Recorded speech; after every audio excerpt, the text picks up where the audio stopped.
Explosive teaching and powerful prayer combined. Live with Pastor Sam Adeosun. It's time for PrayerLIfe with Pastor Sam Adeosun. Praise the Lord. Hallelujah. Ẹ jẹ́ á gbàdúrà. Ọlọ́run wa àwa dúpẹ́ lọ́wọ́ yín fún oore ọ̀fẹ́ ńlá ìtẹ́ fún wa lónìí. A yìn yín lógo nítorí pé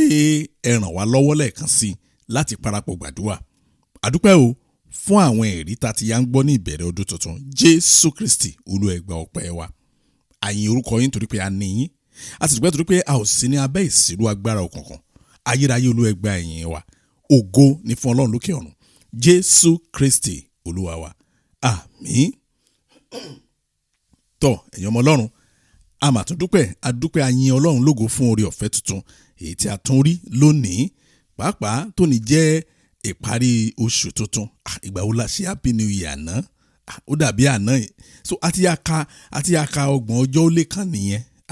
Ọlọ́run ṣeun o. Ẹ rí tí ẹ bá wà ní àlàáfíà ara, tí ẹ wà ní ìfọ̀kànbalẹ̀, ọjọ́ a máa sáré. Ṣùgbọ́n tí ẹ bá wà nínú àìsàn, tí ẹ bá wà nínú ìnira, ọjọ́ kan 24 hours máa gùn gan o. Ṣùgbọ́n Ọlọ́run mú kí oṣù àkọ́kọ́ kó rọ̀ wá lọ́rùn. Lórúkọ Jésù Kristi, ẹ ó bẹ́ẹ̀ ṣe fi bẹ̀rẹ̀ ọdún yìí, ẹ ó fi ìrọ̀rùn, ẹ fi parí ọdún náà lórúkọ Jésù Kristi. Ẹ rí àwa jẹ́ ìrọ̀rùn unlimited. Ẹ rí ìlérí Ọlọ́run á dẹ̀ ṣẹ o. Year of good surprises. Bó ṣe máa rí nìyẹn ní orúkọ Jésù Kristi. A tún yìn Ọlọ́run lógo fún lílọ bíbọ̀, fún àlàáfíà, fún ìrànlọ́wọ́, fún ojú rere, fún ìdásí ẹ̀mí àti ìtọ́jú èyí tí à ń rí. Gbogbo àwọn kan wọ̀nyí ó wá láti ọ̀dọ̀ Ọlọ́run Abrahamu, Ọlọ́run Isaki, Ọlọ́run Jacob. Kì í ṣe agbára ẹnikẹ́ni, oore ọ̀fẹ́ ńlá sì ni, ògo ni fún orúkọ rẹ̀. Mo mọ̀ pé ọ̀pọ̀lọpọ̀ wa ti mọ̀ báyìí, ó kàn yẹ ká tún sọ ni pé ohun àánú ó ti padà dé. Ó ṣeéṣe ká rí àǹfààní láti sọ díẹ̀ fún wa bá a ṣe ṣe yẹn. Àjókòó gbà wá ní ọ̀pọ̀lọpọ̀ wákàtí àti ọjọ́ láti fi wò pé kí la máa ṣe tá a fi máa káńtà àwọn kan, but àti lè ráyè sọ lónìí torí kì í ṣe ọjọ́ ọ̀rọ̀ mọ́ kan ṣe announcement fún wa ni. Yóò tí ẹ bá fẹ́ gbọ́ ohun àánú láti episode tuntun yìí lọ, ó wà lórí YouTube. But à ń try láti ṣiṣẹ́ kan lọ́wọ́ so that ẹ máa tún rí bẹ́ẹ̀ ní orí website wa náà, so that kò ní sí pé bóyá mi ò lè ṣe níbì kan, tẹ́ ẹ bá lè ṣe níbì kan ẹ lè ṣe ní ibòmíì. Àwọn ètò míì tí a dẹ̀ ní ó máa bẹ̀rẹ̀ ní pẹrẹ, pàápàá Bible study lágbára Ọlọ́run máa bẹ̀rẹ̀. Ọlọ́run á dẹ̀ tún ṣí wa ń yè sí. Ẹ jẹ́ á wọnú àdúrà wa lọ. Ẹ jẹ́ á wọnú àdúrà wa lọ. The Grafted branch, ẹ̀ka tí a lọ́. Ṣẹ́rí tí èèyàn ò bá mọ̀ nípa àgbẹ̀, ọ̀rọ̀ yẹn ò lè yé o. Ẹ̀ka tí a lọ́, bí lè ṣe sọ nìyẹn, ẹ̀ka tí a lọ́. Ẹ rí àwọn tó mọ̀ nípa àgbẹ̀, wọ́n ṣe kí nìyẹn lójú mi nílẹ̀ kan ní secondary school ni. Torí school tí mo ti jáde, tí mo lọ ní secondary school, a ní oko tó pọ̀ gan. Agric master wa, igi ọsàn ní igi yẹn.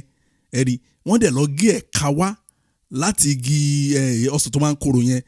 lime. Wọ́n lọ gé ẹ̀ka igi lime wá. Wọ́n dẹ̀ fi àdá, wọ́n fi gbẹ́ igi ọsàn yẹn, wọ́n dẹ̀ kì ẹ̀ka igi lime yẹn, wọ́n kì bọ̀, wọ́n á fi àkísà á fi so. Ó tán o. Lára igi ọsàn a dẹ̀ ń rí igi lime tó dẹ̀ wù jáde níbẹ̀. Ká tó jáde ní class 5 ńgbà yẹn, class 5 ní school dé ńgbà yẹn, a dẹ̀ rí tí igi yẹn dẹ̀ bẹ̀rẹ̀ sí so lára igi ọsàn. Ìyẹn náà pè ní pé wọ́n graft ẹ̀ in, wọ́n lọ mọ́ igi míì. Ọlọ́run ní ètò bẹ́ẹ̀ yẹn fún gbogbo ènìyàn. Ọlọ́run mi ò, mo gbàdúrà. Ọlọ́run á lọ ayé yín mọ́ ara ẹ̀ lórúkọ Jésù Kristi. Ẹ rí ayé tí Ọlọ́run bá ti lọ́ mọ́ ara ẹ̀, ó tán o. Wọ́n á máa sọ fún pé ogun ìdílé á ní kí ló ń jẹ́ bẹ́ẹ̀. Wọ́n á máa sọ fún pé àwọn àjẹ́ kan wà bí ká nígbà wo. Oh my God.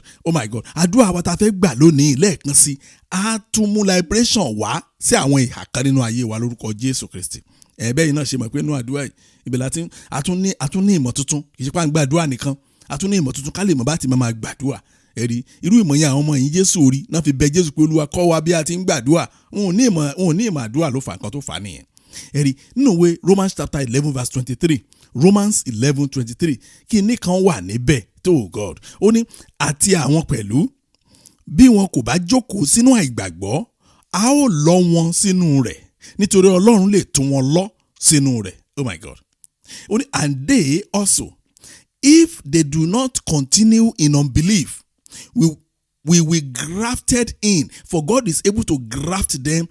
in again. Ṣẹ́rí tí ó dìgbà tí Ọlọ́run bá tó lọ́ wa sínú ara ẹ̀ tí ò bá rí àkàn máa bá àgàmúra kiri ni à ń gbomi à ń mu òróró títí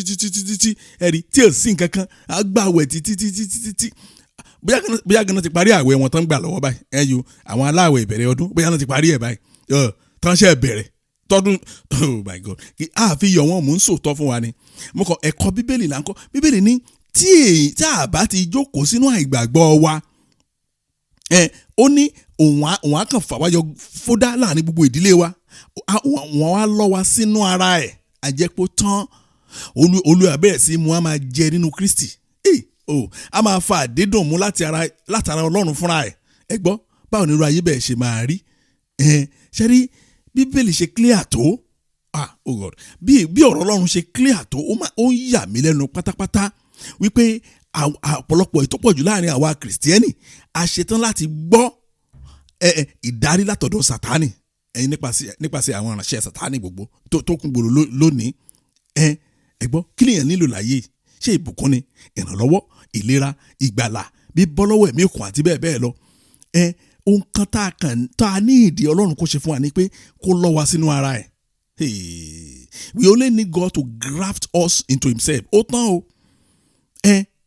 tí ò bá rí bẹ́ẹ̀ tí èèyàn ò bá ti sin Ọlọ́run dé ìkórìtà pé ó lọ́ wa sínú ara ẹ̀ ìgbẹ́ni máa rí pé ogun wà ogun ni o ogun ìdílé ogun ọ̀nà ogun orí òkè ogun orí ìsàlẹ̀ ẹni á bẹ̀rẹ̀ sí yí gbogbo orí òkè tó wà ní ìgboro ìfà á yí gbogbo orí òkè tó wà nínú láàrin àwọn kìrìsìtẹ́nì tán á tún máa yí orí òkè àwọn àfa tó bá tún parí ìyẹn á tún tẹ̀lé orí òkè àwọn babaláwo irọ́ ni ó kàn tanra ẹ̀ jẹ ni àìmọye ẹlòmíì mọ́mí yẹn sọ fún mi wọ́n ní bíi tí wọ́n bá ti ọ̀rẹ́ wọn mú wọn lọ sí ilé bàbá yẹn wọ́n ló dé stage kan àwọn fẹ́ padà ẹ̀rù bà wọ́n mo ní kí ló dé ó ní ẹsísà yín náà ẹ wò ó nígbà téèyàn bá wọ mọ́tò títí ká bẹ̀rẹ̀ láti aeroplane kéèyàn wọ aeroplane láti orílẹ̀-èdè Amẹ́ríkà kó wọ̀ dé Nàìjíríà kán wá ṣe wá gbé mọ́tò kán gbé lọ sí ìlú state mi kán wá dẹ̀ débẹ̀ yẹn kán gun ọ̀kadà kán wá ṣe wá bọ́lẹ̀ kán wá ṣe gun kenó mo kàn mọ lára mi lè pàdé wọ́n ṣe gun kenó wọ́n tún rìn nínú kenó bíi 3 hours wọ́n tún wá bọ́lẹ̀ nínú kenó wọ́n wá mú ọ̀kadà débì kan wọ́n wá bọ́lẹ̀ wọn fẹsẹ̀ ní yòókù jà ẹ gbọ́ mo ní kílẹ̀ ń wá kiri wọ́n ní kó lè dáa náà ni mo ní sọ ti wá dáa wọ́n ní níbo wọ́n ní níbo ẹ̀rí ohun tó ṣẹlẹ̀ ni pé a ò lọ́mọ́ mi yẹn a ò lọ sínú Ọlọ́run ò lọ sínú ara ẹ̀ so ó kàn wà ṣáá ni àwọn oríṣiríṣi àdè máa dé bá ó ní àti àwọn pẹ̀lú ìmúka Romans 11:23 nìyẹn ó ní àti àwọn pẹ̀lú bí wọn kò bá jókòó sínú àìgbọràn tán bá ti decide pé látòun lọ àwọn ò ní jókòó sínú àìgbọràn mọ́ a ó lọ wọn sínú rẹ̀ oh God ó dà báwo wá ni èèyàn ṣe ń yẹ mo sọ lẹ́ẹ̀kan mo ní Ọlọ́run akànmúyàn fòdá báwo ni Ọlọ́run ṣe máa ń dá àyàn mọ̀ nǹkan mẹ́ta ni ẹ listen dáadáa tó dáa fẹ́ bẹ̀rẹ̀ àdúrà yẹn mo dẹ̀ bọ̀ pé àdúrà yẹn á tún ṣe àwọn kan ní rere àdúrà yìí tòní ní orúkọ Jésù Kristi a ṣe é ní rere lórúkọ Jésù Kristi o mẹ́ta yẹn ni ìkíní a ó kọ ẹ̀ṣẹ̀ sílẹ̀ ìkejì a ó gba Jésù ní Olúwa àti olùgbàlà wa ìkẹta a wà máa gbọ́ràn sí àṣẹ ọ̀rọ̀ Ọlọ́run a ò ní jẹ́ kí ohunkóhun kó dí wa lọ́wọ́ láti má gbọ́ràn sí àṣẹ ọ̀rọ̀ Ọlọ́run ó tán o ẹni sọ tán ó tán kò jù bẹ́ẹ̀ lọ bẹ́ẹ̀ ni sà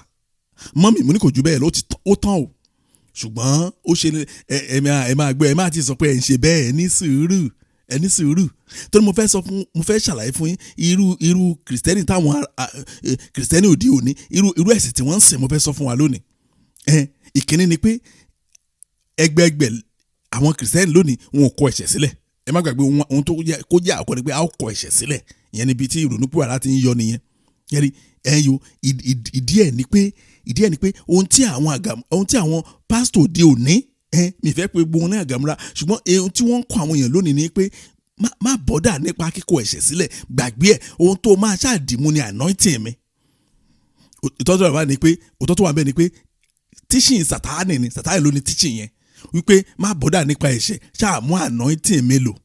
teaching Sátánì ni láti ọgbà ẹ̀dẹ̀ ló ti ń teach bẹ́ẹ̀ ìgbà tí Éfà sọ fún ejò pé báyìí ni Ọlọ́run ní ká ṣe ó ní kò má ta ìwọ ṣáà ti mú èso èkó jẹ́ òun náà ló dẹ̀ fà lónìí ẹlẹ́ṣẹ̀ wọn á ní kó má wọrí kó ṣáà ti mú wá kó wá ra òróró ara òróró yẹn á mú ọkàn ẹlòmíì sára, ayé ẹ̀ máa wà lójú kan tàbí kó rìn sẹ́yìn, ẹlòmíì dẹ̀ máa forí kò. So ọ̀pọ̀lọpọ̀ kìrìsìtẹ́nì wọn ò fi ẹ̀ṣẹ̀ sílẹ̀. Dáàdì mọ́mì mo bẹ̀ yín lónìí ká tó bẹ̀rẹ̀ àdúrà yìí, mo ti pinnu láti bẹ̀bẹ̀ yẹn pé ẹ fi ẹ̀ṣẹ̀ sílẹ̀. Èkejì tó tún wà bẹ́ẹ̀ ni wípé ẹni tó sọ pé gba Jésù, wọn ò gba Jésù yẹn o, ṣọ́ọ̀ṣì àti pásítọ̀ ni wọ́n gbàgbọ́ o. Ẹ gbà mo sọ fún yín, tẹ́ bá dé báwọn míì ṣe ta ayé ara wọn sí ìjọ, wọ́n mọ̀ pé ayé wọn ò tẹ̀síwájú, wọ́n takú o, wọ́n láwọn ò lè ṣàgbèrè ìjọ, wọ́n takú síbẹ̀. Ohun kẹta náà ni pé wọ́n ní gbàgbọ́ nínú ọ̀rọ̀ Ọlọ́run, ṣùgbọ́n lónìí nǹkan wọ́n ní the man of God said, the man of God said, ìṣẹ̀ kan sọ pé the Bible says, Bíbélì ló gbọ́dọ̀ tẹ inú ẹ̀ ní òtítọ́ wà. Ẹ̀rí àṣẹ Bible study mo kàn jẹ́ kí ọ̀rọ̀ mi kó yé wa ni ká lè mọ̀ bí Ọlọ́run ṣe ń dáyàn mọ́ tó ń mú yàn dáadáa. Tẹ́ bá ṣe bẹ́ẹ̀, mo fi dá yín lójú, mo dó lórí Kristi àpáta, mo fi dá yín lójú, ẹnu mi gbà á wípé abúlé tẹ́ bá wà tẹ́tí ń gbò mí, ìlú tẹ́ bá ń gbé tẹ́tí ń gbò mí, state tẹ́ wà, ìpínlẹ̀ tẹ́ wà, region tẹ́ wà, orílẹ̀-èdè tẹ́ wà, tẹ́ ìyàn láyọ̀ pé bẹ̀lẹ́ fẹ́ máa gbé níwájú Ọlọ́run àti ènìyàn, mo fi dá yín lójú pé ẹ ó dẹ̀ ṣe rere, torí pé Ọlọ́run kan fà yín yọ fódà láàrin ẹbí yín, ẹ dẹ̀ máa gbádùn ní ọ̀nà ọ̀tọ̀. Ibẹ̀ gan ni mo ti máa bẹ̀rẹ̀ àdúrà ẹ̀. Ọlọ́run sọ kinní kan nípa gbígbìn. Ibi bẹ́ẹ̀ ló jẹ́ kí n mọ̀ pé Ọlọ́run máa ń gbìn èèyàn, ó máa ń gbìn èèyàn. Báwo èèyàn ṣe máa ń gbìn àgbàdo, Ọlọ́run náà lè gbìn èèyàn. Jeremiah chapter 42 verse 10. Ó ní bí ẹ̀yin bá gbé ní ilẹ̀ yìí, èmi yóò gbé yín ró, n kò sì ní fà yín lulẹ̀, èmi yóò gbìn yín, n kì yóò fà yín tu, nítorí pé èmi yí ọkàn padà ní ti ibi tí mo ti fìyà jẹ yín dé. Nǹkan tó ń sọ bẹ́ẹ̀ nìyẹn. Ẹ̀rí mo ti gbọ́ ìtàn dáadáa lẹ́nu àwọn tó kù ní orílẹ̀-èdè wọn tó lọ sí orílẹ̀-èdè míì. Bóyá ẹnìkan ń gbé ìlú kan tẹ́lẹ̀, ó wá lọ sí city, tàbí ẹnìkan kù ní orílẹ̀-èdè kan ó lọ sí orílẹ̀-èdè míì, ó travel out, tàbí ó kù ní abúlé wọn ó lọ sí city. Ẹ̀rí àwa dé city yẹn tán, á dé city yẹn tán, ṣé nígbà tó dẹ̀ dé city yẹn kò sí ẹ̀dá alààyè kan tó help ẹ o. Ẹ listen dáadáa, ẹ̀dá alààyè kan ò help ẹ o. Nígbà tó wá dé city tán, ló bá bẹ̀rẹ̀ sí bá àwọn pásítọ̀ pàdé náà, sọ pé ogun tó tẹ̀lé mi débì á dẹ̀ ti gbàgbé wípé nígbà tóun pinnu láti travel out tàbí tóun kúrò fẹ́ lọ gbé ìlú, òun ò ní ìrànlọ́wọ́ kankan, Ọlọ́run ló ràn án lọ́wọ́, ó wá ṣàṣeyọrí tán, ó wá gbàgbé Ọlọ́run yẹn, ó wá sọ pé ogun ní wọ́n ní kí ni mo wá máṣọ wá, wá bẹ̀ sí complicate life ara ẹ̀. Jésù Olúwa, ẹ jẹ́ kí ní tèmi ṣe ní orílẹ̀-èdè yìí lórúkọ Jésù. Ibi tí mo fẹ́ bẹ̀rẹ̀ àdúrà nìyẹn. Oh Lord, let me make it in this country in Jesus name. Ẹ gbọ́dọ̀ make ẹ̀ ní orílẹ̀-èdè tẹ́wà yẹn. Ibi mi ìmọ̀ bí tẹ́ ti ń gbọ́ mi o, ìbàjẹ́ Nàìjíríà ni ẹ gbọ́dọ̀ make ẹ̀. Ẹ jẹ́ sọ fún yín, tẹ́ bẹ́ẹ̀ ṣe ń gbọ́ mi ní Nàìjíríà yẹn ara Nàìjíríà, ẹni slang kan jápa ọ̀pọ̀lọpọ̀ kan tara ẹ̀jẹ̀, ọ̀pọ̀lọpọ̀ a travel kò mọ ibi tó ń lọ. Tí ẹ bá ṣe rere ní orílẹ̀-èdè yẹn, ẹ kàn máa travel lọ náwó yín ni ẹ lọ ṣe vacation ni, kò sí. Jésù Olúwa, ẹ jẹ́ kí n rí tèmi ṣe ní orílẹ̀-èdè yìí lórúkọ Jésù. Ẹ jẹ́ gbàdúrà ní orúkọ Jésù, ní orúkọ Jésù. Ọlọ́run ayérayé mo gbàdúrà ní orílẹ̀-èdè yìí, ẹ jẹ́ n rí tèmi ṣe ní orílẹ̀-èdè yìí, ẹ jẹ́ n rí tèmi ṣe ní orílẹ̀-èdè yìí, ẹ jẹ́ n rí tèmi ṣe. Olúwa ẹ ṣàánú fún mi, ló jẹ́ n rí tèmi ṣe lórílẹ̀-èdè yìí ní orúkọ Jésù Kristi. Ẹ jẹ́ n rí tèmi ṣe lórílẹ̀-èdè yìí. Gbọ́ àdúrà Jésù Kristi Olúwa wa. Ẹ wò ẹ̀yin ọmọ Ọlọ́run, ẹsẹ̀ kan ọ̀rọ̀ kan wà nínú ẹsẹ̀ tá a kà yẹn tó jẹ́ kí n mọ̀ pé inú Ọlọ́run ò dùn láti máa fìyà jẹ àwọn ọmọ ẹ̀. Ẹ̀yin tán bá ṣẹ̀ gan tó bá punish wọn, inú Ọlọ́run ò dùn. Ó ní n kì yóò fà yín tu, nítorí wípé èmi yí ọkàn padà ní ti ibi tí mo ti mú bá yín. Níbẹ̀ yẹn àwọn ọmọ Ọlọ́run ṣẹ̀ ni, Ọlọ́run dẹ̀ mú ibi bá wọn, ó bínú sí wọn, ibi bá àwọn ọmọ Ọlọ́run níbẹ̀ yẹn. Ṣùgbọ́n Ọlọ́run sọ pé òun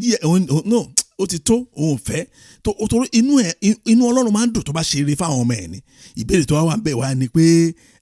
ṣé a ti ṣe tán báyìí láti sọ fún ara wa náà pé inú wa ò dùn sí àwọn kankan nínú ayé wa. àfitọ́ pé inú yín dùn sí gbogbo nǹkan, ní ìdàdúrà, ẹ̀yin nìkan lẹ free. Mọ́mì tẹ́ bá ti rí pé ẹ ti wo ayé yín láti bẹ̀rẹ̀ dópin, ti ẹ̀ ní reason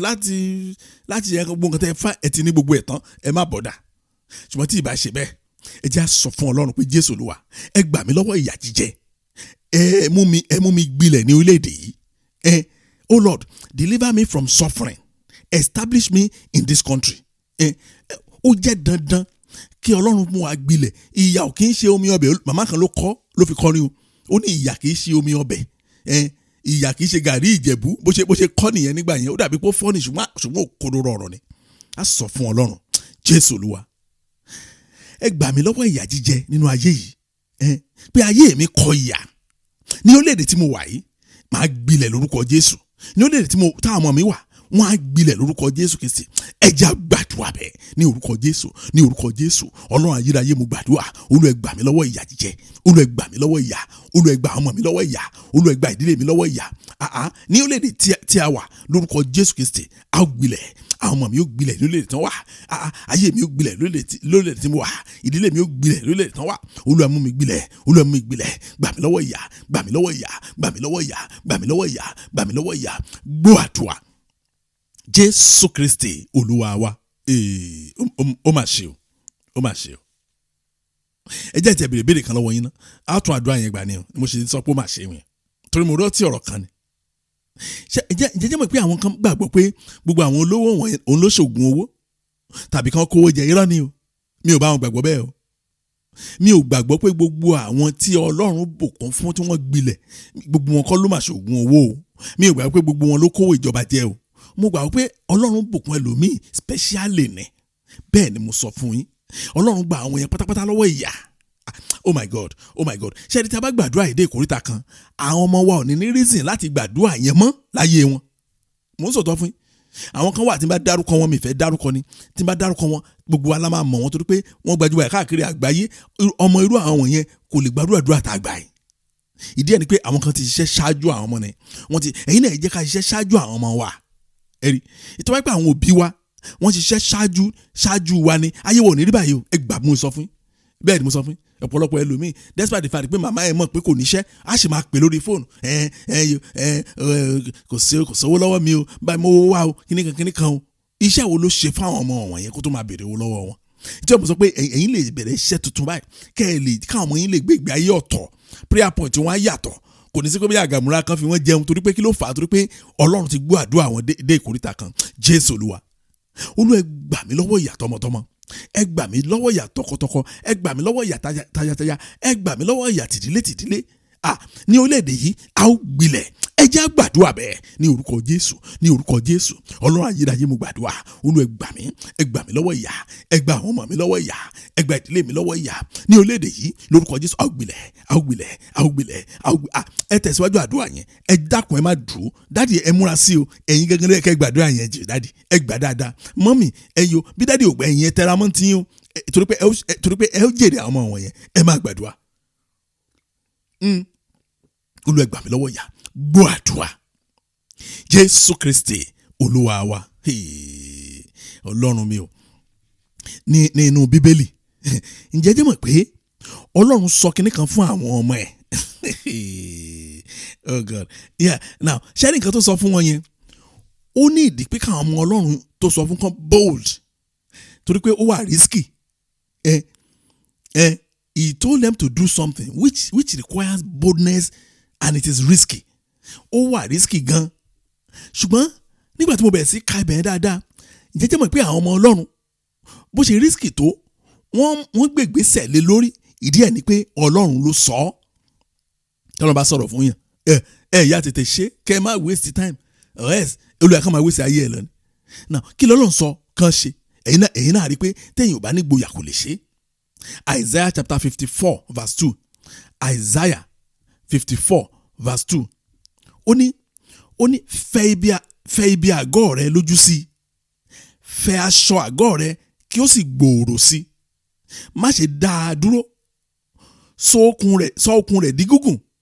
mú òpó rẹ̀ lágbára sí now bí a ti máa kà lóyìnbó bóyá máa understand it more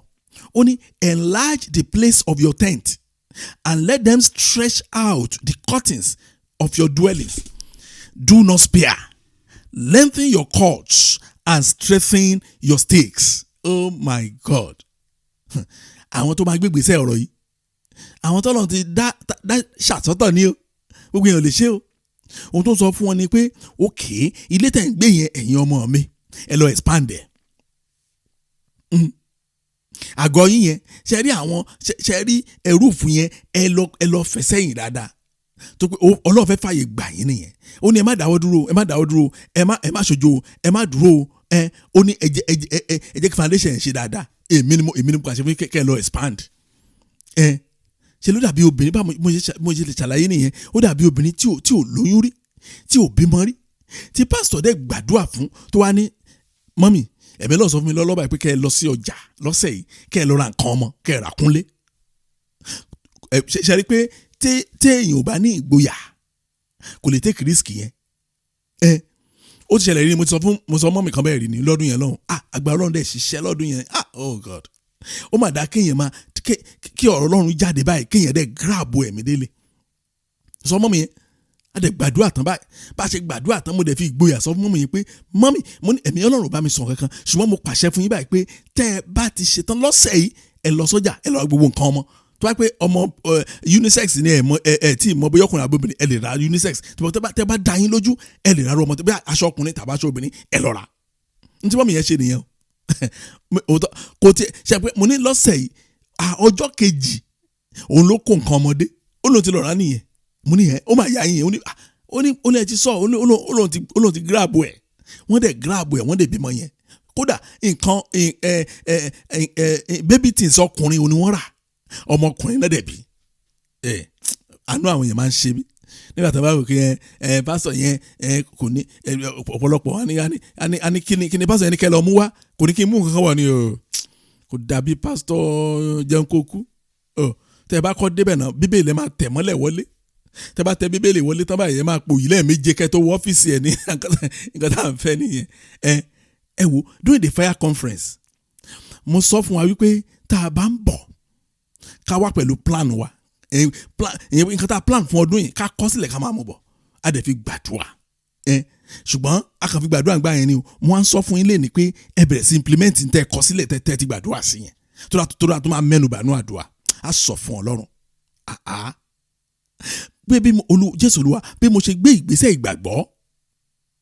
lórí àwọn èròǹgbà ọkàn mi lọ́dún yìí Olúwa ẹ fi ọ̀rọ̀ agbára yín ẹ fi ti ìpinnu mi lẹ́yìn Oh Lord, as I take a step of faith, back me up with your powerful word. Tí Ọlọ́run ohun tá a kàn nílò nìyẹn pé plan wa rèé Olúwa o ètò tí mo ní fọ́dún yìí rèé o plan tí mo ní fọ́dún yìí kan tí mo fẹ́ ṣe lọ́dún yìí rèé o káwa ní kọ́lọ́run kó fi ọ̀rọ̀ ẹ̀ kó fi báàkì ẹ̀ káwa ò bóyá ṣe kò ní ṣe Jésù Olúwa. Bí mo ṣe gbé ìgbésẹ̀ ìgbàgbọ́ nípa ètò tí mo ní fún ayé mi lọ́dún yìí Olúwa ẹ fi ọ̀rọ̀ agbára yín ẹ fi ti ìpinnu mi lẹ́yìn ẹ jẹ́ a gbàdúrà ní orúkọ Jésù Ọlọ́run ayérayé mo gbàdúrà bí mo ṣe gbé ìgbésẹ̀ ìgbàgbọ́ tí mo kọ ètò mi sílẹ̀ ohun tí èròǹgbà ọkàn mi fún ọdún tuntun yìí ọdún 2024 Jésù Olúwa ẹ fi ọ̀rọ̀ agbára yín ẹ fi ti ìpinnu mi lẹ́yìn ẹ fi ọ̀rọ̀ agbára yín ẹ fi ti plan mi lẹ́yìn Olúwa ẹ fi ti lẹ́yìn Olúwa ẹ fi ti lẹ́yìn Olúwa ẹ fi ti lẹ́yìn ní orúkọ Jésù Olúwa ẹ fi ti lẹ́yìn ní orúkọ Jésù Olúwa ẹ fi ti lẹ́yìn ní orúkọ Jésù Olúwa ẹ fi ti lẹ́yìn gbọ́ àdúrà Jésù Kristi Olúwa wa. Ẹ̀rí ìgbà tá à ń ṣe counseling torí lẹ́yìn kábàá conference yẹn odidi almost 20 something days òun la fi ṣe counseling a kàn sinmi ọjọ́ méjì ní ẹ̀yìn ọdún ni àtúbẹ̀rẹ̀ mo ń bá mọ́mì kan sọ̀rọ̀ wọ́n jókòó síwájú mi báyìí Ọlọ́run mi o mọ́mì yẹn kan sọ̀rọ̀ wọ́n lẹ́sìkìsà àwọn ní observation kan nípa program tá a ṣe yẹn mo ní kí n lọ observation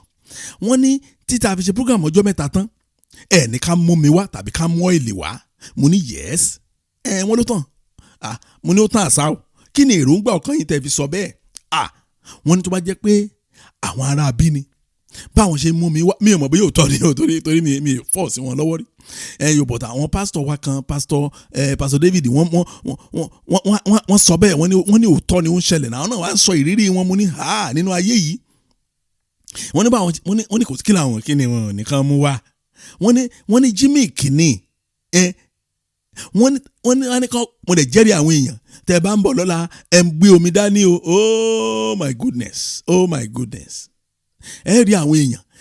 ẹni tí òun mọ̀ tán ṣe ń bẹ̀ àgbomi lọ ẹlòmí àfòmí ránṣẹ́ bọ́n ṣe ń gbé wa náà gbé ọ́ìlì wa ẹ̀mú kándù wa akáṣìfù ní ká ẹ̀mú wa mo ti ẹ̀gbọ́ tán ní wọ́n á ti ní kán mú aṣọ àkísà dání wá ẹni ìyá alákísà lórúkọ Jésù Kristi ẹ̀rí àwọn ni tẹ́ bá ṣe bẹ́ẹ̀ ẹ rí i pé èrò á ya bó bẹ̀ èrò á tún ya síta mo ní lórúkọ Jésù mi ní bá wọn nípìn nínú orí burúkú irọ́ o láyé ẹ̀yin gan ò ní bá wọn nípìn nínú orí burúkú ṣe mi à ń sọ̀rọ̀ nípa káyé èèyàn dá à ń sọ̀rọ̀ nípa omi àti à ń sọ̀rọ̀ nípa àwọn nǹkan wèrèwèrè a sọ fún Ọlọ́run pé Jésù Olúwa ẹ fún mi ní orí ọ̀fẹ́ ìfẹ̀sẹ́yìn lónìí orí ọ̀fẹ́ ìfẹ̀sẹ́yìn expansion òun náà pè ní ìfẹ̀sẹ́yìn kí n lè gbòòrò ní orílẹ̀-èdè yìí orí ọ̀fẹ́ ìfẹ̀sẹ́yìn. Oh Lord, give me the grace of expansion today so I multiply in this country. Ó yẹ ká gbòòrò kì í ṣe pé kó lè wà ní orílẹ̀-èdè kan kó máa pa gílọ́gílọ́ fún àìmọye ọdún pa gílọ́gílọ́. Wọ́n á ní báwo ní iṣẹ́ á ní adúpẹ́ lọ́wọ́ Ọlọ́run ọ̀gbọ̀t kò mí ní ẹ̀ kò ní kankan dúpẹ́ fún kò gbàgbé pé Ọlọ́run ṣe kankan gan torí pé kò yọ lára ẹ̀ mo sọ fún yín ọwọ́ Ọlọ́run gbọ́dọ̀ yọ lára yín lórúkọ Jésù Kristi ayọ̀ àti ẹ̀yọ ọdún yìí ni this is the year of good surprises Ọlọ́run á yà yín lẹ́nu lọ́dún yìí lórúkọ Jésù Kristi Jésù Olúwa ẹ fún mi ní orí ọ̀fẹ́ ìfẹ̀sẹ́yìn mi ní ìfàsẹ́yìn o ìfẹ̀sẹ́yìn fífẹ̀sẹ́yìn Jésù Olúwa ẹ fún mi ní orí ọ̀fẹ́ ìfẹ̀sẹ́yìn lónìí kí n lè gbòòrò ní orílẹ̀-èdè yìí ẹ jẹ́ á gbàdúrà bẹ́ẹ̀ ní orúkọ Jésù orí ọ̀fẹ́ tó ń fẹ̀sẹ́yìn orí ọ̀fẹ́ ìfẹ̀sẹ́yìn Olúwa ẹ fi fún mi lónìí kí n lè gbòòrò ní orílẹ̀-èdè yìí ẹ sọ fún Ọlọ́run ẹ dárúkọ orílẹ̀-èdè yìí fún Ọlọ́run ibi tẹ́ ń gbé gan ẹ sọ fún Ọlọ́run mo fẹ́ kẹ́ ẹ sọ orúkọ country yìí fún Ọlọ́run ẹ yóò tó bá gbé Nàìjíríà ní ẹjọ́ ẹ fi ìgboyà sọ fún Ọlọ́run ní Nàìjíríà ẹ má má bá wọn gbàgbọ́ wípé kò sẹ́ni tó ń gbé Nàìjíríà tó ń ṣe rere àìmú má àwọn ọ̀pọ̀lọpọ̀ èmi Nàìjíríà lèmi gbé o èmi òṣèré burúkú o èmi ṣe rere o bẹ́ẹ̀ ṣe ẹ máa sọ fún Ọlọ́run ni wọ́n ní ohun tẹ́ ẹ fẹ́ lẹ́ máa lanu sọ bẹ́ẹ̀ bá ṣe fẹ́ náà nìkan ṣe sọ pé kí Ọlọ́run kó ràn yín lọ́wọ́ orí ọ̀fẹ́ tó ń fẹ̀ sẹ́yìn orí ọ̀fẹ́ tó ń tóbi sí orí ọ̀fẹ́ ẹ̀yọ tọ́lọ̀ wọn gbalẹ̀ fún yàn Olúwa ẹ fún mi lónìí lórúkọ Jésù lórílẹ̀-èdè jẹ́ kí n gbòòrò Olúwa jẹ́ kí n gbòòrò àmọ́ mi gbòòrò ní orúkọ Jésù Kristi iṣẹ́ mi gbòòrò lórúkọ Jésù Kristi ayé mi gbòòrò gbọ́ àdúrà Jésù Kristi Olúwa wa ẹ wo èèyàn mọ́ Ọlọ́run ní gbogbo ọdún yìí pátápátá títà máa wọ December 31st tọ́lọ̀ bá fún yín lórí ọ̀fẹ́ jù bẹ́ẹ̀ lọ ẹ sì dìímú ṣinṣin ẹ ti ẹ̀ dìímú ẹ̀yin náà àti ẹ̀rí so nínú ọdún yìí ẹ gbàgbé ọ̀rọ̀ ọ̀tá ẹ gbà bẹ́ẹ̀ ẹ gbàgbé ọ̀rọ̀ ọ̀tá pé ọ̀tá tó mi ní kẹ́ má gbàdúrà o ṣe lòdì sí wọn o àwa náà ti gbà lọ́dún yìí bẹ́ẹ̀ o ṣùgbọ́n kì í ṣe pé kẹ́ wá jókòó tì í ayé mi bá ti dájú báyìí lọ tí ìbá ṣe àwọn ọ̀tá ayé mi bá ti dájú báyìí lọ tí ìbá ṣe gun ìdílé ìbá ti ṣe báyìí lọ tí ìbá ṣe ìdílé tí mo wá ẹsẹ̀ forí yẹn lẹ̀nà torí pé ṣe rí àwọn ọ̀tá tẹ́ntẹ́nu mọ́ ẹ̀ táyà fi parẹ́ they will continue to do their thing ìtàn mọ̀ ẹ́ ṣe yẹn gan-an máa tẹra mọ́ kò sí nǹkan tẹ́ ẹ sọ nípa ẹ̀ àbí ẹ ti rí ni kàn lọ ṣe evangelism ní ìjọba òkùnkùn pé ẹ̀yin àjẹ́ kẹ́nìkan ló ń fẹ́ ṣe evangelism báyìí kó wá lọ sí ìpàdé àwọn àjẹ́ ẹ̀yin àjẹ́ ẹgbẹ́ ọ̀rọ̀ Olúwa àjẹ́ ò dáa o tí wọ́n bá fi lánàá díẹ̀ ló máa kú òótọ́ tó wà ń bẹ̀ nìyẹn ẹ̀rí they will continue to do their ohun táwọn ọmọ yẹn náà máa ṣe kú táwọn ọ̀tá bẹ̀rẹ̀ ti pinnu pé táwọn ọmọ náà máa ṣe kú kí ló wá ṣẹ̀yìn náà tẹ̀yìn náà wá ṣe nǹkan tẹ̀yìn náà mọ̀ tẹ̀yìn náà mọ̀ ni pé kẹsìn Ọlọ́run dé ojú àmì débi pé ó fà yín yọ ó dẹ̀ lọ yín sínú ara ẹ̀ ó tán o ẹ̀wẹ̀ inú mi máa ń dùn gan tí n bá sọ̀rọ̀ fún yàn tẹ́ni ẹ bá kí sínú ọ̀rọ̀ yẹn ní ìmídélé mú láwọn èèyàn bẹ́ẹ̀ o káàkiri àgbáyé o I just love them for who they are ọ̀rọ̀ rí ọ̀fẹ́ látọ̀lọ́run fún wọn ó máa ń tìrì mí every time mi máa ní mọ́mì nǹkan báyìí ní kẹ́ ṣe tó bá dẹ̀ ṣe torí àní sọ láyé kì í ṣe inú ayé láti máa sọ fún kẹ́ ṣe nǹkan tó jọ ọmọ ẹ̀ṣẹ̀ possible kẹ́rì mo rántí ní last year ni àṣẹ̀bẹ̀rẹ̀ ọdún 2023 yẹn ni irọ́ 2022 ni a fẹ́ wọ 2023 ní dáàdi yẹn bá ń bá mi sọ̀rọ̀ wọn lẹ́sí kìsà orílẹ̀-èdè táwọn wáyé ti sún wọn London yìí náà wà wọ́n ní London ti sún wọn wọ́n láwọn fẹ́ lọ wọ́n láwọn fẹ́ padà sílé bẹ́ẹ̀ ni London yìí dáàdi ẹ̀hún náà ń gbé bẹ́ẹ̀ ni ẹ̀rí sódà yín London tẹ́ bá ní ẹ fẹ́ mọ̀ ń tọ̀ máa fún yín ní àdírẹ́sì wọn wọ́n lọ fẹ́ padà sílé ilé ní àbọ̀ sí mi ní oko dà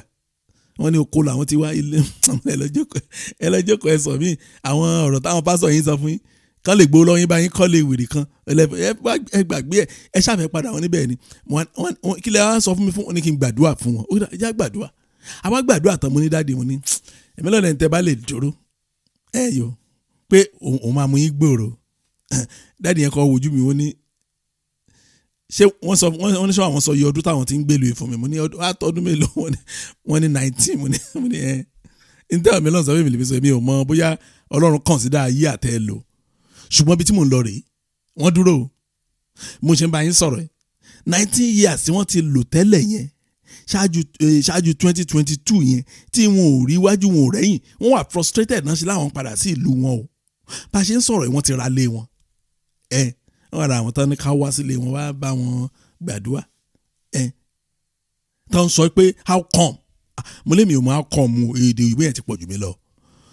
ṣùgbọ́n Ọlọ́run pinnu fún wọn ni ó ní kàn fẹ́ bí àgọ́ wọn lójú òun fẹ́ ṣoore mo gbàdúrà lórúkọ Jésù Kristi Ọlọ́run á dé yín lálejò rere lórúkọ Jésù Kristi á sọ fún Ọlọ́run Jésù Olúwa ẹ má jẹ́ kí n parí ìrìn àjò ayé mi láì jẹ àdídùn orílẹ̀-èdè yìí pẹ́ títí ẹ gbọ́ oh Lord don't let me end my life journey without eating the good of this land for a more extended period kí ẹ jẹ́ pé kí èèyàn kàn tọ́ wò tàbí kó jẹ́ díẹ̀ sọ fún Ọlọ́run pé Olúwa ẹ fún mi ní oore ọ̀fẹ́ tuntun kan ẹ gbẹ̀bẹ̀ fún oore ọ̀fẹ́ yẹn ni o bàbá ẹ fún mi ní oore ọ̀fẹ́ tuntun kan ẹ fún àwọn ọmọ mi ní oore ọ̀fẹ́ tuntun kan ẹ fún ìdílé mi ní oore ọ̀fẹ́ tuntun kan ẹ má jẹ́ kí ìrìn àjò ayé wa parí láì jẹ́ pé a jẹ àdídùn orílẹ̀-èdè yìí pẹ́ títí ẹ jẹ́ á gbàdúrà bẹ́ẹ̀ ní orúkọ Jésù Ọlọ́run ayérayé mo gbàdúrà ẹ fún ìdílé mi ní oore ọ̀fẹ́ tuntun kan bàbá ẹ má jẹ́ kí ìrìn àjò ayé wa parí láì jẹ́ pé a jẹ gbogbo àdídùn orílẹ̀-èdè tá a wà yìí ká jẹ́ pẹ́ títí lórúkọ Jésù ẹ jẹ́ kí n jẹ àdídùn orílẹ̀-èdè pẹ́ títí ẹ jẹ́ n jẹ pẹ́ títí o lórúkọ Jésù ló ẹ ṣàánú fún mi kì í ṣe pé mo fẹ́ jẹ àdídùn ẹ̀ díẹ̀ mo fẹ́ jẹ pẹ́pẹ́pẹ́ lórúkọ Jésù ẹ jẹ́ kó rí bẹ́ẹ̀ ẹ gbàdúrà fún àwọn ọmọ yín o pé àrìn àjò ayé wọn ò ní tán láì jẹ́ pé wọ́n jẹ gbogbo àdídùn orílẹ̀-èdè tí wọ́n wà pẹ́ títí ó yẹ tẹ̀lé máa àdúrà yẹn ṣe pàtàkì o ó ṣe pàtàkì o torí pé àwọn kan wà jẹ́ pé ó kù díẹ̀ kan bẹ̀rẹ̀ sí jẹ àdídùn orílẹ̀-èdè tí wọ́n wà òní wọ́n yán mútù ẹ gbọ́ ṣé kìí ṣe lọ́ọ̀sì nìyẹn ṣùgbọ́n ẹ sọ fún Ọlọ́run bẹ́ẹ̀ pé ẹ̀yin ò fẹ́ bẹ́ẹ̀ ẹ̀yin fẹ́ jẹ àdídùn orílẹ̀-èdè tẹ́wà ẹ fẹ́ jẹ pẹ́pẹ́pẹ́pẹ́ nínú ayé yìí ó yẹ máa sọ fún Ọlọ́run pé Olúwa ẹ ṣàánú fún mi lónìí ẹ má jẹ́ kí ìrìn àjò ayé mi parí láì jẹ gbogbo àdídùn orílẹ̀-èdè tí mo wà pẹ́ títí Olúwa ẹ ṣàánú fún mi Olúwa ẹ ṣàánú fún mi oore ọ̀fẹ́ pẹ́ títí Olúwa ẹ jẹ́ kó wọnú ayé mi gbọ́ àdúrà Jésù Kristi Olúwa wa ẹ̀yin ọmọ Ọlọ́run mo máa envy Dáfídì gan o tọ́mọ ni wọ́n ń jowó èèyàn láyé yìí ẹnìkan ni mo jowó ẹ̀jù láyé àtọ̀run ó náà ní ọba Dáfídì God look at that man Ọlọ́run sọ fún ní àwọn grace kan tó unique in fact májẹ̀mú tí Ọlọ́run bá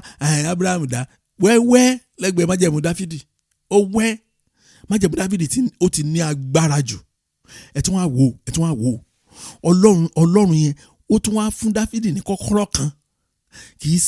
Ọlọ́run kì í dẹ̀ ṣàdédé fún yẹn ní kọ́kọ́rọ́ yẹn irọ́ o ẹni tó ní kọ́kọ́rọ́ irọ́ kì í sábà release ẹ̀ ṣùgbọ́n ẹni tó bá ti wù sùsù báyìí tó bá gbé kọ́kọ́rọ́ yẹn lọ́wọ́ àwọn tó dẹ̀ ti lọ sí ara ẹ̀ nìkan ló lè ṣe fún not people randomly kò ní ṣe bẹ́ẹ̀ ẹ jẹ́ kí n ka kíní kan sí Isaiah 22:22 Isaiah chapter 22 verse 22 ó ní the key of the house of David I will lay on his shoulder so it shall open and no one shall shut and it shall shut and no one shall open oh my God Ọlọ́run mi o èèyàn náà láyé náà ló ń jẹ gbogbo àdún yẹn ẹnìkan náà bá sọ̀rọ̀ yẹn o Eliakimu ó ní Ọlọ́run rí fáàsì ń bẹ̀ yẹn o ó ní èmi yóò sì fi kọ́kọ́rọ́ ilé Dáfídì lé ní èjìká ohunkóhun tí ó bá ṣí ẹnikẹ́ni kì yóò lè tì í ohunkóhun tí ó bá sì tì ẹnikẹ́ni kì yóò lè ṣí oh my God ẹ mọ orí ọ̀fẹ́ yẹn ni mo rí ọ̀fẹ́ rẹ̀ ni ìyẹn ni pé ẹni tí Ọlọ́run bá fi kọ́kọ́rọ́ yẹn léléjìká kò sí nǹkan kan láyé yìí tó lè nira fún láti ṣe kò sí àfi tí o bá fẹ́ achieve ẹ̀ lóko tó bá ti propose lọ́kàn báyìí nǹkan báyìí ló ń fẹ́ ṣe o tó pọ̀ lọ́run ti fún ní kọ́kọ́rọ́ tó pé ibi tó bá ṣe ó ṣì gbé nìyẹn Jésù Olúwa ní orílẹ̀-èdè yìí ẹ fi kọ́kọ́rọ́ Dáfídì lé mi ní èjìká kí ohun rere má nira fún mi ṣe okay ẹ jẹ́ kí n sọ fún àwọn tí Yorùbá wọn ò dán mọ́rán oh Lord in this country lay on my shoulder the key of David so I will find good accomplishments easy I will find good accomplishments easy to achieve good accomplishments will be easy for me to achieve ẹ̀ẹ́dì bẹ́ẹ̀ yẹn àwọn rere a máa rọrùn láti ṣe kò ní nira láti ṣe òun fẹ́ ra mọ́tò kò tẹ̀ ní nira òun fẹ́ ra lé òun fẹ́ kọ́lé àwọn kò tẹ̀ ní nira oh my God òun fẹ́ bẹ̀rẹ̀ òun fẹ́ kún bíṣẹ́ òun fẹ́ gba ṣe bíṣẹ́ mi kò tẹ̀ ní nira ibi táwọn kan ti ń wáṣẹ́ bí ọdún 6 kò ní nira a máa rí ṣe ni Jésù Olúwa ní orílẹ̀-èdè yìí ẹ fi kọ́kọ́rọ́ Dáfídì lé mi ní èjìká kí ohun rere má ní mi lára ohun rere kó má ní mi lára ẹyọ kí ohun rere kó má nira fún mi láti ṣe kó má nira tọ́ ohun rere nìyẹn o èèyàn fẹ́ kọ́lé kò nira èèyàn fẹ́ ṣe graduation fọ́mọ kò nira ó fẹ́ ṣe wedding fọ́mọ kò nira Jésù Olúwa ní orílẹ̀-èdè yìí ẹ fi kọ́kọ́rọ́ Dáfídì lé mi ní èjìká kí ohun rere má nira fún mi ṣe ẹja gbàdúrà bẹ́ẹ̀ ní orúkọ Jésù Ọlọ́run ayérayé mo gbàdúrà ní orílẹ̀-èdè yìí ẹ fi kọ́kọ́rọ́ Dáfídì fi lé mi ní èjìká ẹ fi kọ́kọ́rọ́ Dáfídì lé mi ní èjìká gẹ́gẹ́ bí ẹ ṣe ìlérí rẹ̀ lórúkọ Jésù Kristi kí ohun rere kó má nira fún mi ṣe ohun rere ò ní nira fún mi ṣe o kó ohun rere má nira fún àwọn ọmọ mi ṣe ní orúkọ Jésù Kristi kọ́kọ́rọ́ Dáfídì Olúwa fún ìdílé mi Olúwa fún ìdílé mi ohun rere kò ní nira fún wa ṣe lórúkọ Jésù Kristi ohun rere ò ní nira fún wa ṣe Olúwa gbé kọ́ Dáfídì wá lọ́wọ́ Olúwa ṣàánú fún wa Olúwa ṣàánú fún wa Olúwa ṣàánú fún wa Olúwa ṣàánú fún wa lórúkọ Jésù Olúwa ṣàánú fún wa gbọ́ àdúrà Jésù Kristi Olúwa wa. Ó dàbí pé kíní kan abẹ tẹ́ ẹ̀ rí ó ní ohunkóhun tí ó bá ṣí ẹnikẹ́ni kì yóò lè tì í ohunkóhun tí ó bá sì tì ẹnikẹ́ni kì yóò lè ṣí mọ̀ tó túmọ̀ sí ni ìyẹn ni pé Ọlọ́run rán ẹnìyẹn lọ́wọ́ débi pé ọ̀tá ò ní agbára láti change ohunkóhun nínú ayé ẹ̀. Oh my God akọ pé gbogbo ọmọ ẹ̀ pátápátá òun náà máa ṣe graduation ọ̀tá ò lè yí padà akọ pé Ọlọ́run máa gbé ọwọ́ ẹ̀ sókè ọ̀tá ò rí yí padà Ọlọ́run mi o akọ pé ilé àwòdámi ẹni nù ó dẹ̀ máa rà nínú ọdún yìí o ọ̀tá ò dẹ̀ ní capacity láti yí padà ohun tí ara iṣẹ́ tí kọ́kọ́rọ́ ilé Dáfídì ń ṣe nìyẹn ní àwọn tọ́lọ́run bá ṣà tó bá gbélé lọ́wọ́ ni mo ti ní ká gbàdúrà yẹn pé oh Lord in this country lay on my shoulder the key of David so the enemy will not be able to change anything in my life. Jésù Olúwa ní orílẹ̀-èdè yìí ẹ fi kọ́kọ́rọ́ ilé Dáfídì lé mi ní èjìká kí ọ̀tá má lè ní ipá láti yí ohunkóhun padà nínú ayé mi. Ẹ jẹ́ á gbàdúrà bẹ́ẹ̀ ní orúkọ Jésù Ọlọ́run ayérayé mo gbàdúrà bàbá kọ́kọ́rọ́ ilé Dáfídì Jésù Kristi Olúwa fi lé mi ní èjìká kí ọ̀tá má ní ipá láyé yìí láti yí ohunkóhun padà nínú ayé mi gbogbo ohun tí Ọlọ́run ti ṣe Olúwa ṣàánú fún mi Olúwa ṣàánú fún mi gbọ́ àdúrà Jésù Kristi Olúwa wa á tún àdúrà yẹn gbà lẹ́ẹ̀kan sí ṣé ẹ ti gbàgbé ìtàn tí Jésù sọ ni nígbà tí àgbẹ̀ tó wá gbin àlìkámà sínú oko ó ti ń retí pé yes harvest ọdún yìí máa lágbára ó máa ṣe kinní kan bẹ́ẹ̀ sọ pé nígbà tó lọlé tó lọ sùn pé ọ̀tá wá ó dẹ̀ fún èpò sínú àlìkámà wọ́n yí nǹkan tó fẹ́ ṣe wọ́n yí padà mọ́ lọ́wọ́ Jésù Olúwa ní orílẹ̀-èdè yìí ẹ fi kọ́kọ́rọ́ ilé Dáfídì lé mi ní èjìká kí ọ̀tá má ní ipá láti yí ohunkóhun padà nínú ayé mi ẹ jẹ́ á gbàdúrà bẹ́ẹ̀ ní orúkọ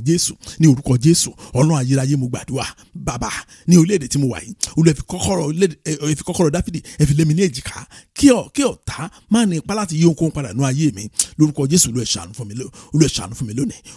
fún mi lónìí kí ọ̀tá má ní ipá láti yí ohunkóhun padà ọ̀tá ò ní ipá láti yí ohunkóhun padà nínú ayé àwọn ọmọ mi ọ̀tá ò ní ipá láti yí ohunkóhun padà nínú ayé ìdílé mi ọ̀tá ò ní ipá láti yí ohunkóhun padà lórúkọ Jésù Kristi ohun tí Ọlọ́run bá sọ á ṣe bẹ́ẹ̀ gbọ́ àdúrà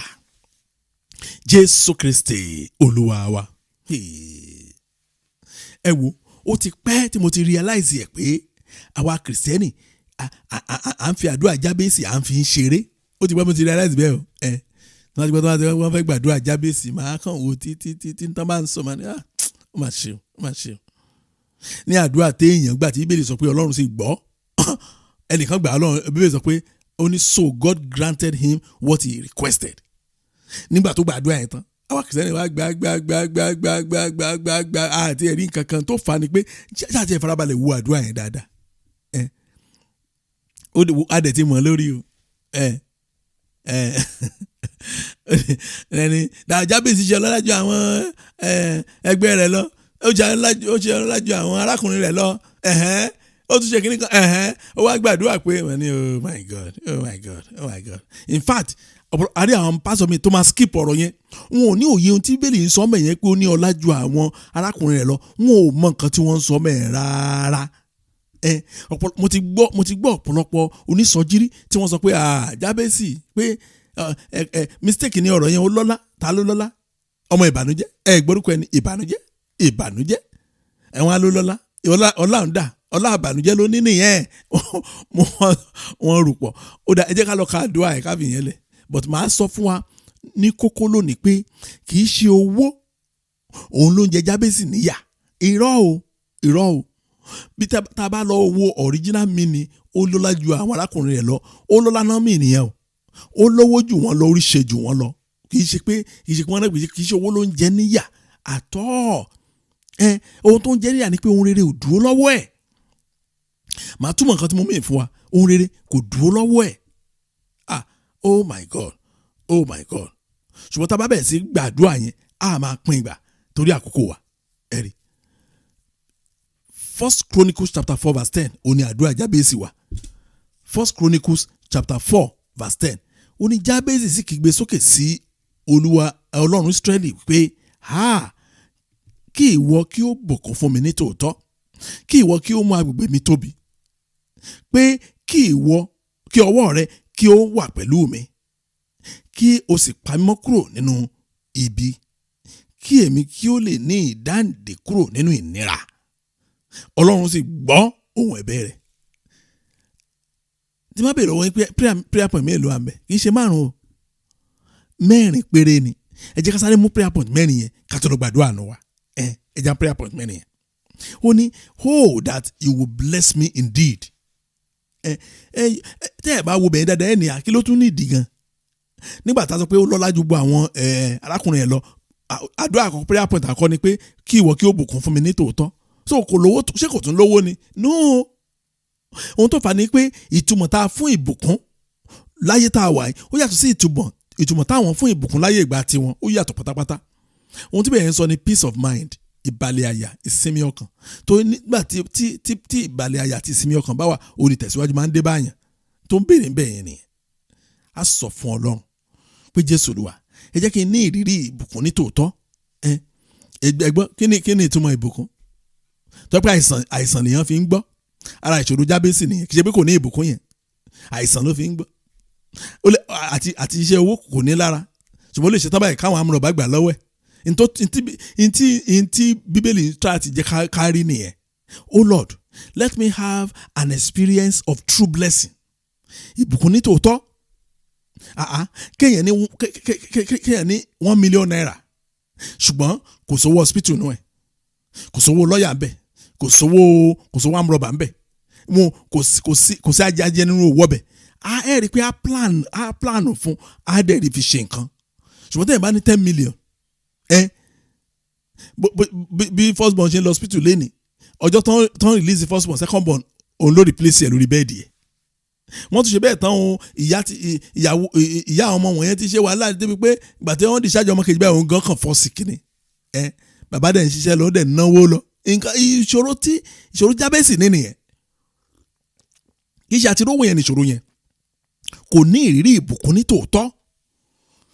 A sọ fún Ọlọ́run torí pé ìbùkún ó tó nǹkan mẹ́rin tó papọ̀ tán pè ní ìbùkún. Ìlera wà lára ẹ̀, ìbàlẹ̀ ọkàn wà lára ẹ̀, ìsinmi wà lára ẹ̀. Kéèyàn ní owó kájáde àpò má wọ̀ ọ́. Jésù Olúwa,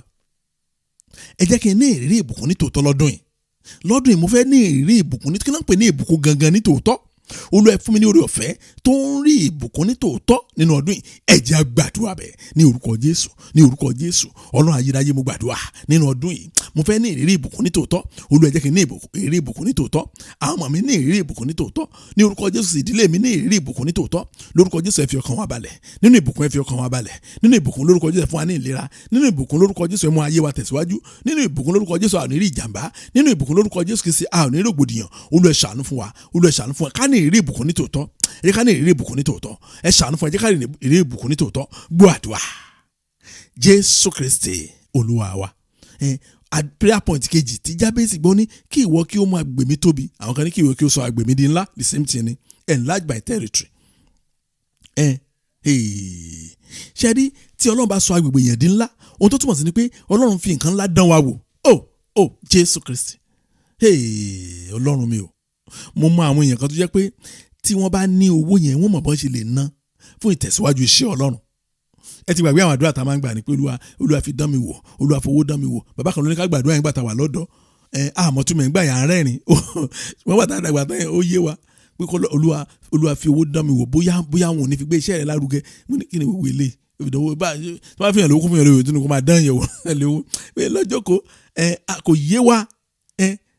oh God a wà gba àdúrà yẹn bẹ́yẹn a sọ fún Ọlọ́run Jésù Olúwa fi ohun ńlá dán mi wò owó ńlá ẹ fi dán mi wò ẹ fi iṣẹ́ ńlá ẹ fi dán mi wò ẹ̀yin tẹ́ ń ṣiṣẹ́ ọwọ́ tọ́lọ́ bá fi iṣẹ́ ńlá dán yín wò oh God ní lè dá ṣe bẹ́ẹ̀ ni mo sọ fún yín kọ́lọ́ fi iṣẹ́ ńlá kó fi dán yín wò ẹ̀yin kọ́ lẹ máa dá ṣe mi ò ṣe pé o ẹ ti gbàgbé ìtàn àwọn ọmọ ẹ̀yìn Jésù kan ni bẹ́ẹ̀ sọ pé wọ́n fishermen ni wọ́n ti wẹ́ja ní gbogbo òru wọn ò pa kankan gbàtílẹ̀ wa mọ́ lọ wọ́n gba kámú ok no problem gbàtà kó rẹ̀ japa àkúfẹjọ́ àfọlọ́pàá mẹ́nikẹ́ni so tá a bá dẹ̀ rẹ̀ japa ní ìsìn sókè láti a máa padà wá kú ni kò sí problem a tún lọ máa wá nǹkan míì ṣe ni tọ́ba lẹ́yìn bá ti di next week bá tún lọ a tún wá try wọ́n ń ṣèdígbè yẹn ní Jésù dé ó ní ẹjọ́ ṣé lè help me mo fẹ́ wàásù sáwọn èèyàn tó wà létí odò yìí kíkà wàásù sí wọn lọ́bọ̀ ní so wọ́n dẹ̀ ṣe bẹ́ẹ̀ wọn ti ẹ̀ wo problem ara wọn gbogbo alamọ̀tán yẹn ó wá ní ó dẹ̀ ẹjọ́ àwọn yẹn síbẹ̀ yẹn ó ní ẹ̀sà ó ń bẹ̀rẹ̀ ìrégbè ṣùgbọ́n káfí ìrégbè lẹ́sà torí pé ẹ sọ bẹ́ẹ̀ jẹ́ ká àwọn náà try wọ́n dẹ̀ try wò bí sọ pé wọ́n láti máa pe àwọn èèyàn ẹ máa bọ̀ wá help wá o káwọn ẹja ẹ má escape mọ́ wa lọ́wọ́ tán tí iṣẹ́ bá di iṣẹ́ ẹ pe àwọn èèyàn kan wá jọ yín ẹ̀yin fúnra yín lẹ́ máa employ àwọn èèyàn tẹ́ máa bẹ̀ wọ́n pé iṣẹ́ wà o ẹjọ́ iṣẹ́ wà o ẹjọ́ o Jésù Olúwa ẹ fi ńlá dán mi wò ẹ fi nǹkan eré ńlá ẹ fi dán mi wò ẹ jẹ́ àgbàdua bẹ́ẹ̀ ní orúkọ Jésù Olúwa ayérayé Olúwa ẹ fi nǹkan ńlá dán mi wò test me with big things big wealth big work Olúwa fi iṣẹ́ ńlá dán mi wò fi owó ńlá dán mi wò fi ọrọ̀ ńlá dán mi wò lórúkọ Jésù Kristi Olúwa fi nǹkan ńlá dán mi wò Olúwa ṣàánú fún mi Olúwa fi nǹkan ńlá dán mi wò gbọ́ àdúrà Jésù Kristi Olúwa wa tẹ́ bá wo prayer point kẹta ó ní pé kí ọwọ́ rẹ kí ó wà pẹ̀lú mi kí o sì pa mí kúrò nínú ibi ẹ ti rí prayer point ó ti ń fún wa ní àṣírí nítorí là kọjá ó ní kí ọlọ́wọ́ Ọlọ́run kó wà pẹ̀lú that your hand will be with me and that you will keep me from evil evil ó ti ń rí ibi jù ó ti ń rí ibi jù a sọ fún Ọlọ́run pé Jésù Olúwa ní ọdún yìí ẹ jẹ́ kí ọwọ́ yín wà pẹ̀lú mi ní ọdún yìí ẹ jẹ́ kí ọwọ́ yín wà pẹ̀lú àwọn ọmọ mi kí n lè bọ́ lọ́wọ́ ibi gbogbo ibi wà láyé yìí o ibi ló kún ayé yìí ẹ má jẹ́ kí n tàn yín jẹ o àwọn àjẹ́ ń ṣe tiwọn àwọn kẹ́rìmánì ń ṣe tiwọn àwọn tó wà àwọn tó ń jowú kíkorò wọ́n ń ṣe tiwọn àwọn tó tún yalé kiri náà tán ṣàgbóògùn kiri ṣá àwọn náà ń ṣe tiwọn àwọn kidnappers ń ṣe tiwọn àwọn tó kàn fẹ́ gún ọ̀bẹ ó kàn wùyàn láti pa àyàn wọ́n ń ṣe tiwọn àwọn tó yẹ pé kán sùn nígbà tó ẹgbẹ́ wọn bá ń ṣiṣẹ́ tẹ́gbẹ́ wọn bá dẹ̀ ti jèrè kán lọ yọ̀bọ̀ sí kán gbà wọ́n wà ń bẹ̀ ọ̀pọ̀lọpọ̀ ibi òǹlokùn ayé yìí ṣùgbọ́n tí Ọlọ́run bá wà pẹ̀lú wa ó dẹ̀ máa yọ wá kúrò níbi gbogbo oh Lord let your hand be with me so I can be safe from all evil Jésù Olúwa ẹ jẹ́ kí ọwọ́ yín wà pẹ̀lú mi ẹ jẹ́ kí ọwọ́ yín wà pẹ̀lú àwọn ọmọ mi ẹ jẹ́ kí ọwọ́ yín wà pẹ̀lú iṣẹ́ mi ẹ jẹ́ kí ọwọ́ yín wà pẹ̀lú ìdílé mi ká lè bọ́ lọ́wọ́ ibi gbogbo ẹ jẹ́ á gbàdúrà ní orúkọ Jésù Ọlọ́run ayérayé mo gbàdúrà ẹ jẹ́ kí ọwọ́ yín wà pẹ̀lú mi ní orúkọ Jésù Kristi kí n lè bọ́ lọ́wọ́ ibi gbogbo ẹ jẹ́ kí ọwọ́ yín wà pẹ̀lú àwọn ọmọ mi káwọn ọmọ mi lè bọ́ lọ́wọ́ ibi gbogbo ẹ jẹ́ kí ọwọ́ yín wà pẹ̀lú ìdílé mi kí ìdílé mi lè bọ́ lọ́wọ́ ibi gbogbo ọwọ́ yín wà pẹ̀lú wa ọwọ́ yín wà pẹ̀lú mi ọwọ́ yín wà pẹ̀lú mi ní orúkọ Jésù Kristi ọwọ́ yín wà pẹ̀lú mi gbọ́ àdúrà Jésù Kristi Olúwa wa prayer point number 4 ó ní kí èmi kí ó lè ní ìdáǹdè kúrò nínú ìnira ṣé ti rí bẹ́ẹ̀ pé kì í ṣe ọ̀rọ̀ pé òun fẹ́ lówó òun fẹ́ gun mọ́tò ní iṣu Jábésì kan yẹn kò ní problem yẹn rárá tó gbóhùn ló ń ṣe ọlọ́lá jù ní gbogbo àwọn arákùnrin yẹn Bíbélì dẹ̀ sọ túmọ̀ ọlọ́lá ń bẹ̀ yẹn pé ọlọ́rọ̀ yẹn tó lówó ju àwọn yòókù lọ nǹkan tó túmọ̀ sí ni ó ní kí èmi kí ó lè ní ìdáǹdè kúrò nínú ìnira ní orúkọ Jésù Kristi ayé ò ní ní lára lórúkọ Jésù mọ́mì ẹ gbọ́ ọ̀rọ̀ Olúwa bọ́lọ́run ti bẹ tẹ́mi ẹ̀ ń bẹ láàyè ẹnikẹ́ni tó fẹ́ ní lára lórúkọ Jésù Ọlọ́run jayé gbà kó lọ́wọ́ lórúkọ Jésù agbára kágbára tó lòun máa wá ní lára lórúkọ Ọlọ́run á dè wọ́n ládè kà lórúkọ Jésù Kristi á sọ fún Ọlọ́run Jésù Olúwa ẹ mú ìnira kúrò nínú ayé mi. Oh Lord, take pain away from my life. Ìnira Olúwa mú kúrò nínú ayé mi. N ò fẹ́ gbègbè ayé ìnira. Mi ò fẹ́ káwọn ọmọ mi gbègbè ayé ìnira. Olúwa ṣàánú fún mi lórí àwọn ọmọ mi. Ẹ ṣàánú mi lórí ìdílé mi, fẹ́ kí ìdílé mi gbègbè ayé ìnira. Lórúkọ Jésù Kristi Olúwa gbà mí lọ́wọ́ ìnira. Ẹ mú ìnira kúrò nínú ayé mi. Ẹ jẹ́ gbàdúrà bẹ́ẹ̀ ní orúkọ Jésù, ní orúkọ Jésù. Ayérayé Ọlọ́run ayérayé, lórúkọ Jésù Olúwa ẹ mú ìnira kúrò nínú ayé mi. Ẹ mú ìnira kúrò nínú ayé àwọn ọmọ mi. N ò fẹ́ káwọn ọmọ mi gbègbè ayé ìnira o. N ò fẹ́ kí aya mi gbègbè ayé ìnira o. N ò fẹ́ kí ọkọ mi gbègbè ayé ìnira o. N ò fẹ́ kí ìdílé mi gbègbè ayé ìnira o. Lórúkọ Jésù Kristi ẹ mú ìnira kúrò nínú ìdílé mi. Ẹ mú ìnira kúrò nínú ìdílé mi. Olúwa ṣàánú fún mi. Gbọ́ àdúrà Jésù Kristi Olúwa wa. Ẹ já lọ sínú àdúrà àánú wa. Ẹ mọ̀ nǹkan tó túmọ̀ sí tẹ́ ẹ bá ṣe prayer rí tó túmọ̀ sí pé ibi la ti ń béèrè nǹkan lọ́wọ́ Ọlọ́run. Dádì ẹ fi ìgboyà béèrè lọ́wọ́ Ọlọ́run lọ́wọ́ báyìí. Mọ́mì ẹ wo no holds bar. Ẹ gba àdúrà yẹn jinlẹ̀. Ibi la ti ń béèrè nǹkan lọ́wọ́ Ọlọ́run. Ẹ má jẹ́ kí ohunkóhun kó dín lọ́wọ́ ní time tá a wà yìí. Ẹ máa béèrè, ẹ máa gbàdúrà. Bẹ́ẹ̀ ṣe ń gbàdúrà yẹn èyí tá a kàn ń ṣe ni wọ́n máa ń change posture wa. Bóyá ẹ̀rín látàárọ̀ ni ẹ dúró ṣìkẹ́ gbàdúrà yìí. Bóyá ẹ̀dẹ̀ jókòó látàárọ̀ ni ẹ dìde tàbí kẹ́ kúnlẹ̀ ẹ ṣáà change posture yín. Mo sọ fún yín bẹ́ẹ̀ mi ṣe ń gbà tèmi. Ẹ tẹ̀síwájú àdúrà yẹn. Ẹ máa sọ fún Ọlọ́run. Ẹ sọ fún Ọlọ́run ẹ jọ̀ọ́. Òun nìkan ló lè ṣe. Ẹnikẹ́ni ò lè bá yín ṣe o. Tí pásítọ̀ kan bá lò ní anointing ò lè ṣe o. Anointing kọ́ o náà fi ń ṣe o. Orí ọ̀fẹ́ Ọlọ́run ni, àánú Ọlọ́run ni o. Ọlọ́run nìkan ló ní ipá, ló ní agbára láti lè fọwọ́ kan ayé yín, láti yí padà sí rere. Ẹ máa sọ bẹ́ẹ̀ fún Ọlọ́run. Ohun tẹ́ fẹ́ k'Ọlọ́run kó ṣe ẹ máa sọ. Bẹ́ẹ̀ ṣe fẹ́ k'Ọlọ́run kó ṣe ẹ sọ o. Ẹ jẹ́ ọmọ rẹ̀. Ẹ fi ìgboyà bá sọ̀rọ̀. Ẹ fi ìgboyà bá sọ̀rọ̀. Ẹ sì pinnu láti sìn ní òtítọ́ àti ní òdodo. Ẹ sìn láì fi ohunkóhun mọ́. Ẹ rí bí Ọlọ́run ṣe ń gbàdúrà. Ẹ rí bí Ọlọ́run ṣe ń tún ìpín ṣe. Ẹ rí bí Ọlọ́run ṣe ń tún ayé ènìyàn ṣe. Ògo ni fún orúkọ Jésù Kristi. Ní orúkọ Jésù Kristi Olúwa wa. Àmín. Ẹ jẹ́ gbàdúrà. Ọlọ́run wa yin orúkọ yín lọ́pọ̀lọpọ̀ fún oore ọ̀fẹ́ mi ìtẹ́ fún wa.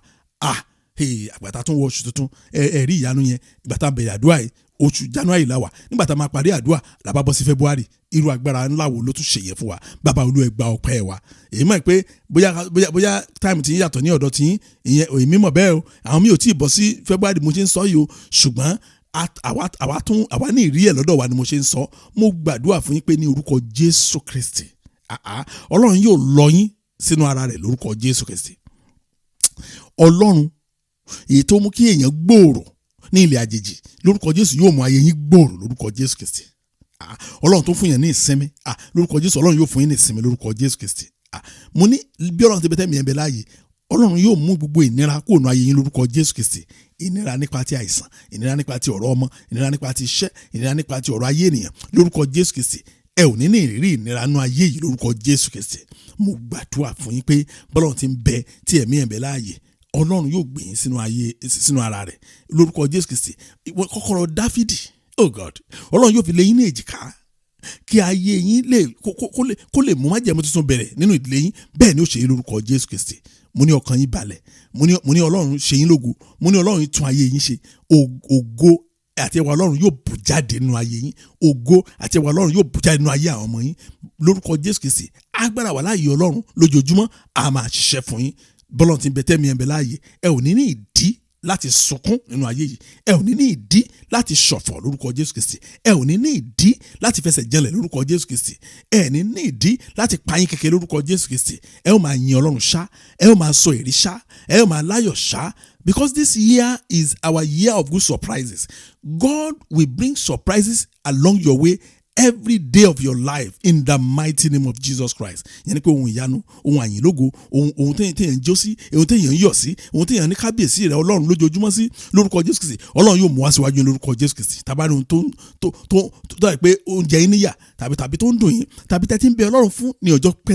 tó ti pẹ́ títí. Mo gbàdúrà pé Ọlọ́run fà yín mọ́ra lónìí ó sì gbélé yín lọ́wọ́ lórúkọ Jésù Kristi. Bí àwọn òbí ṣe ń fún àwọn ọmọ ní ẹ̀bùn ọdún tiwọn Ọlọ́run fà yín mọ́ra ó gbé ẹ̀bùn ọdún tí yín lé lọ́wọ́ lónìí lórúkọ Jésù Kristi. Ògo ni fọ́nà lókè ọ̀run ní orúkọ Jésù Kristi Olúwa wa. Àmín. Jẹ́ kí lọ́fẹ̀ẹ́ Jésù Kristi Olúwa wa ìfẹ́ mọ́ ti Ọlọ́run dàpọ̀ tiẹ̀ mọ́ kó máa bá wa lọ. Àánú Ọlọ́run ṣiṣẹ́ fún yín. Mo ní orúkọ Jésù Kristi àánú Ọlọ́run ṣiṣẹ́ fún yín. Mo ní orúkọ Jésù Kristi àánú Ọlọ́run alààyè tó ju ohun gbogbo lọ ó ṣiṣẹ́ fún yín lórúkọ Jésù. Ògo ni fọ́nà lókè ọ̀run ní orúkọ Jésù Kristi Olúwa wa. Àmín. Praise the Lord. Hallelujah. Thank you and God bless you.